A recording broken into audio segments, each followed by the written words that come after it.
We here. How y'all doing? We back. Storm Dyer. I'm here with another album review. I had to do this to let y'all know it's all about Tory today, man.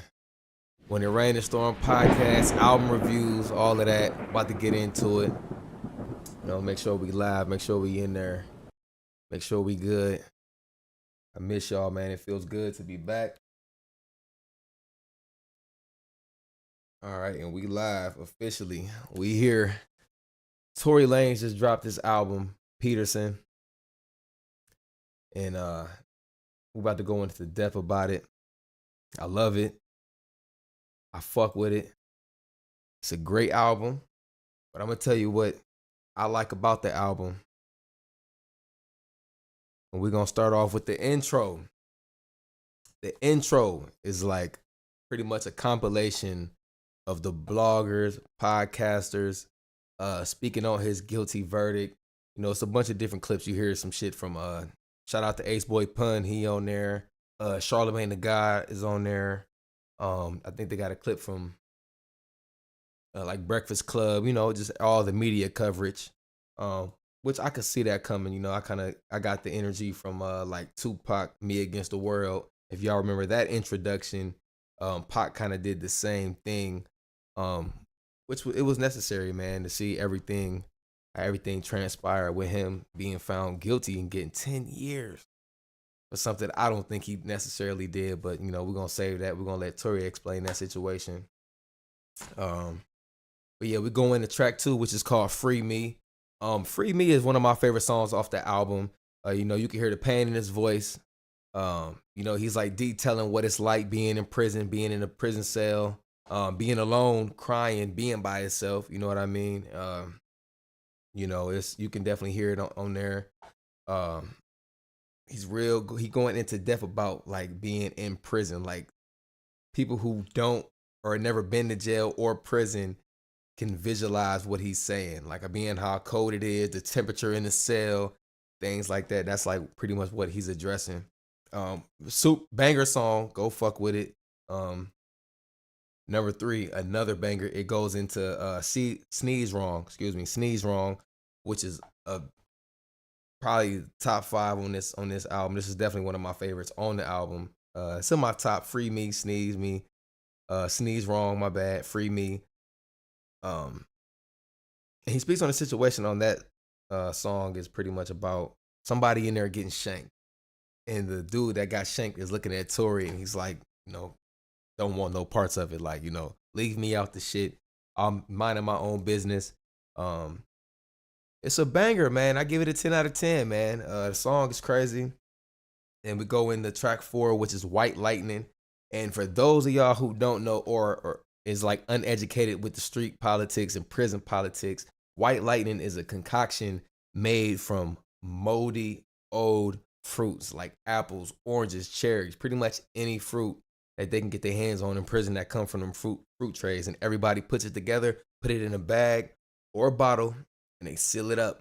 And you gotta burp it like every 8 hours or something like that so it don't explode. When I was in the county, they was making that. So in prison, I know it's probably 10 times more potent. But White Lightning, it's pretty much just alcohol, just fermented fruit turning into alcohol. Tory is pretty much just singing like he is drunk. He misses girl. I'm off the White Lightning. You already know what I'm on. Just some jail talk. You know what I mean? Another banger, a little R&B style song.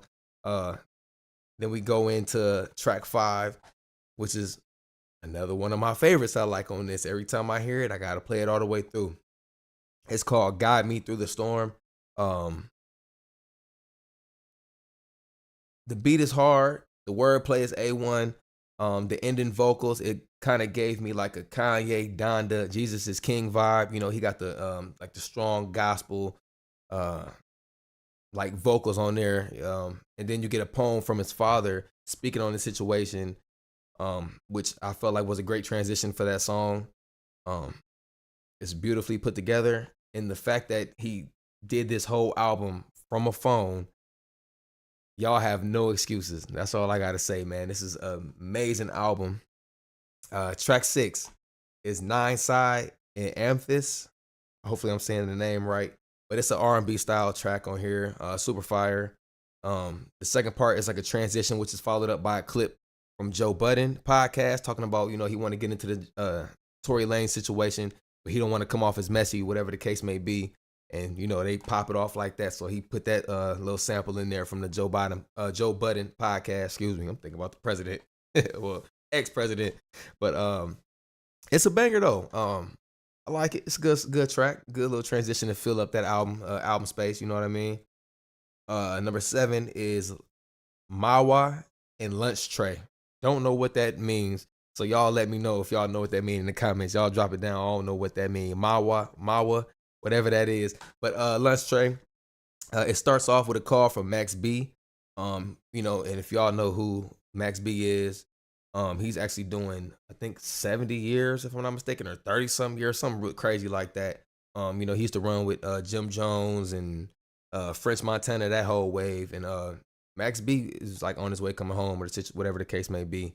He called Tory to let him know, man, keep your head up. It's rough in here, be home soon. Legendary little skit, threw that in there. I love the fact that rappers are reaching out to Max B, letting him know that, he is, not here on the streets with us, but people still fuck with him like that. So it's good to hear from him.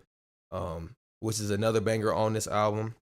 The beat is crazy. The vocals is dope. I love the ad libs that he did on this album, or on this track. Excuse me.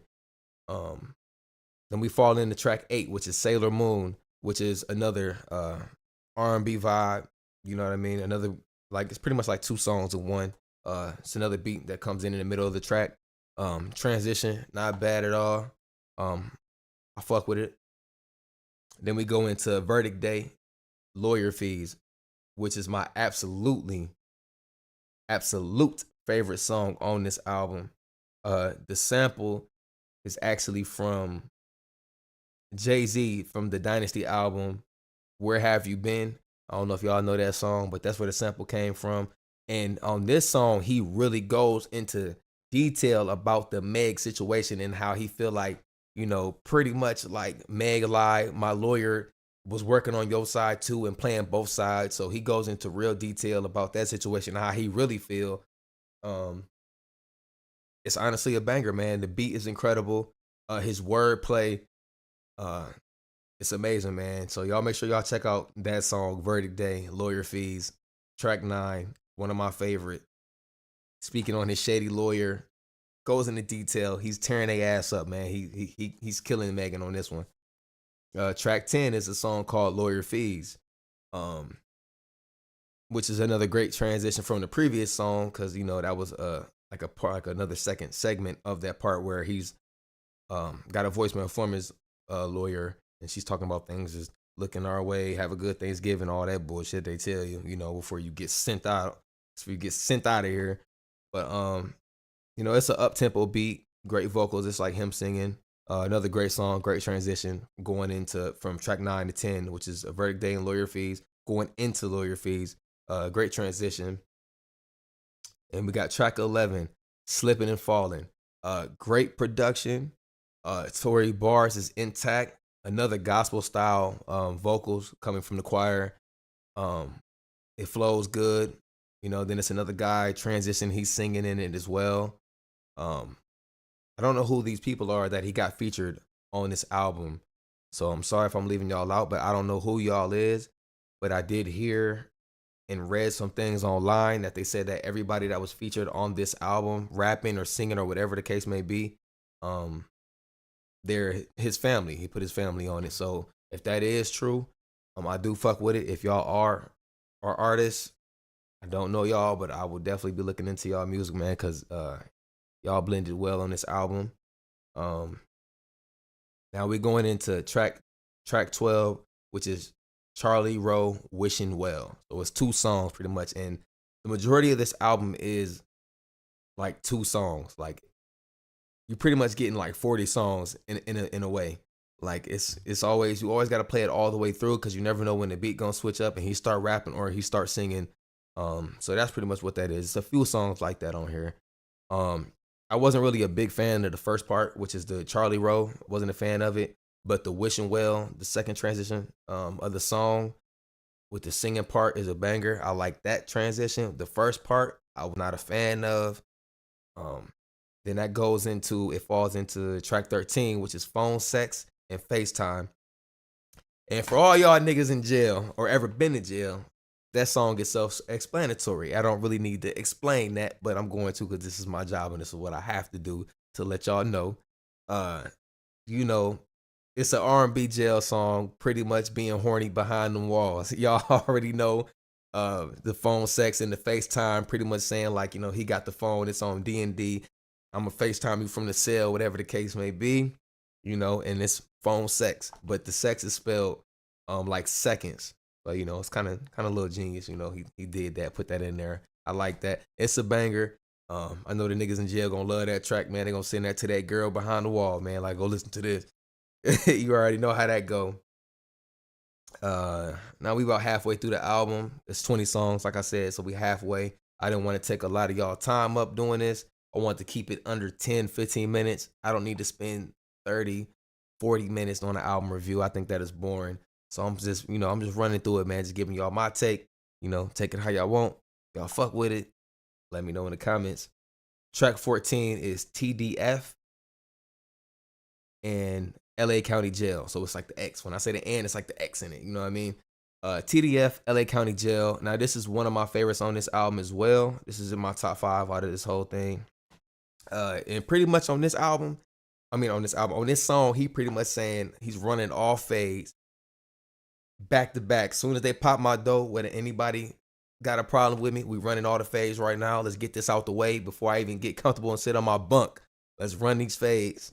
And I fuck with it, man. And from what I heard, man, Tory is in general pop, man. He's in population right now. So, and they saying he holding it down, man. Like, look at this nigga. Look at the picture, man. That nigga ain't turning that down, man. Shout out to Tory, man. I fuck with it. And I like how he had the homie come in the beginning. He was like, hey, homie, you got some fades to run. You got 3 of them, but, you handle your 2. I'm going to take care of the 1 for you. Don't worry about nothing. I got your back end. I fuck with that, man. I was pretty solid. And then it goes into the second part, which is the LA County Jail. And he's speaking on being in the LA County Jail because now he transitioned over to prison, but he did a majority of his time in the LA County Jail. And pretty much saying the same thing, man. There's somebody rapping. It's a hard ass track. They talking about running fades, and y'all know how that shit go. Jail life. Track 15 is Gangland and For Argentina Forever, which is an absolute banger. And pretty much Tory is pretty much saying the same thing. Like this album, like towards the end, he's pretty much speaking on not turning down no fades. He with the bullshit. Another great song, another great transition to a second beat. The ending of the song is just a banger. I fuck with it. Sounds good in the whip, sounds good in the house, playing it out loud. Track 16, I Fuck the Lady Cop, an R&B track for the lady, for the ladies, cops in jail, you know what I mean? Because that is a thing. How you think a lot of them packs is getting through. They fucking a lot of them COs, you know what I mean? Getting extra little snacks and all of that. So, it's hard. And in the beginning, he got a female on there talking. I don't think it's one of the CEOs or anything like that, but he got a lady in there talking like why you ain't, you doing this album? Why you ain't got a song for the ladies, for the lady cops, whatever the case may be. And she was like, you need to drop something before I take all this equipment away because you ain't supposed to be recording anyway. So I thought that was hard because early in his bid, Tory Lanez actually got in trouble, or I think he had some recording equipment, if I'm not mistaken. I don't know. I might need y'all to look that up and drop in the comments if I'm on the right track or not. But yeah, man, that shit is hard. Track 17, which is My Shayla, which is a funny beginning part, which is the infamous Tyreek's video when he was like crying, like, "Oh my God, what do you want from me?" Like he talking about the child support situation, and he fell to his knees. It's a hard song. The dude rapping, I don't know who it is rapping on there, but it kind of sounded like it was inspired by Drake. Like the way how his wordplay is and how he's going in pocket. It's not a bad song at all. It's a great way to end the album and finish it up. I fuck with it. Track 18 is Back Outside. And that's like a sample, but you know what though? I think it's AI generated because it sounds like some 70s like style sample, but it's like based on what they're saying, I can tell it's not from the 70s, if that makes sense. Like the sample is like we back outside, like we going back outside, but it sounds like some 70s shit, and they wasn't talking like that. So I think it's AI generated sample, which that is a thing. I have been seeing artists doing that. So if I'm wrong, you know, my bad, but it do sound like that. He switches up his flow. He's rapping at a fast pace on this one. Um, Great vocals. He got the chorus singing part. The second part goes into like a New York style boom bap style type beat with the bars. It's not Tory rapping, it's somebody else rapping. I don't know who that person is. But it wasn't bad at all. I fuck with it. Wasn't my favorite on the album, but it's cool little filler. Uh, 19 is TB's interlude, which that sample is actually from Drake's Berea's interlude with Omarion on his So Far Gone mixtape from 2008, which is a banger. The original song is a banger, and this song isn't bad at all. I fuck with it. And that's pretty much just him just singing. You know what I mean? Just singing and just ranting. Just talking and shit. I fuck with it. And then the last song we get into is the Free Tory. That's the name of the last song. It's an amazing outro. He shots out Chris Brown for looking out for him financially. I think he said he needed $250,000, and like he reached out to a lot of artists, a lot of people, and nobody hit him back. But he said that Chris Brown was the only one that took care of his lawyer fees, man, and gave him $250,000, and he was like, I fuck with you for that, bro. You a real nigga, man. Thank you. And he also speaks on the TDE situation. Because Tory is from Toronto, and I think we all know TDE, Toronto, Drake, Kendrick, the whole big beef that was real big last year. And pretty much like he pretty much confirmed like I ain't really got nothing to do with it. I got too much respect for Top Dog. It is what it is. You know what I mean? And he fuck with TDE. Tory fuck with TDE. So he pretty much let y'all know that he ain't taking that route that y'all might want him to, and think he's gonna switch sides or whatever the case may be, or pick a side. He pretty much confirmed that Tory ain't doing that. But overall, man, this album by Tory definitely impressed me. I never listened to a full Tory Lanez project a day in my life until now, because now I'm doing these album reviews, and I just gotta say I am impressed. There's really not a bad song on the album. You can play it all the way through. Man, I don't know how they put this album together. However they did it, who's ever behind it, producing it, whoever is the person mixing it, the fact that he did this over a phone, it sounds better than you niggas that's wasting thousands of dollars in the fucking studio saying a whole lot of nothing. Pack that shit up. Pack that shit up, man. I ain't gonna lie. But Tory did his thing on this album, man. This is a great album. This shit sound better than all you niggas, than the majority of you niggas that's free. I ain't gonna lie. This sounds a lot better than you niggas that's free. I can't even lie. He did this from a phone. You have no excuses why you can't put out your music. He did it from a prison cell on a 15-minute call, calling in every time and dropping the verse and dropping a song probably every 15 minutes or however the case may be. I fuck with Tory for that. This is a great album. If you haven't listened to it, take my advice, press play and let it play out. You know what I mean? It sounds good. You can't even tell he recorded it from a phone, man. It's a few little parts that you can kind of hear, kind of tell, but whoever mixed this and produced this, man, you guys need a fucking raise. This album sounds amazing. It's a great album. I fuck with it. Tory, I'm looking forward to hearing your music, bruh. I'm locked in with you. Free Tory. I'm gonna give this album an 8.5 out of 10, man. And that's where I'm gonna leave it at, man.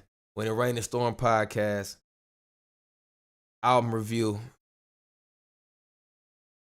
8.5 out of 10, and I stand firm on that, man. Great album. Tory, you did your thing. This shit sound better than these niggas that's out here recording, bro. So I commend you for that, bruh. That's hard. Shout out to my nigga Tory, man. Free Tory. I'm gone, man. That's all I gotta say, man. Like, comment, subscribe. You know what to do.